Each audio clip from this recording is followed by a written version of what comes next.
শিলাজিৎটা কি ভাই? এটা কোথায় থেকে আসে? এটা কি আসলে চাষ করা হয়? আসলে এটা চাষ করা হয় না।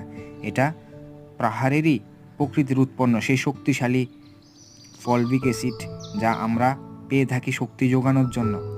হিমালয় পাহাড় থেকে বেশি সংগ্রহ করা হয় সেই শিলাজিৎ, যা পাহাড়ের ঘাম জমে থাকা এক ধরনের ঘাম, যেটাতে থাকে প্রচুর পরিমাণে ফলভিক অ্যাসিড এবং আপনার শক্তি যোগাতে সাহায্য করে সেই শিলাজিৎ। শিলাজিৎ যখন জ্বলে গলবেন তখন সেটি গোল্ডেন কালারে পরিণত হবে।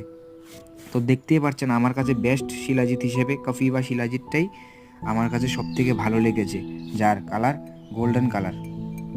তো দেখতেই পাচ্ছেন সেটিকে আমি জলে গোল করার পর সেটি গোল্ডেন কালার এলো, কিন্তু এটা ব্ল্যাক কালার দেখতে, কিন্তু এটা জলে গোলার পর এটা গোল্ডেন কালার হবে। তো দেখতে পাচ্ছেন বেস্ট রেজাল্ট পাওয়ার জন্য খেতে পারেন কপিভা শিলাজিৎ।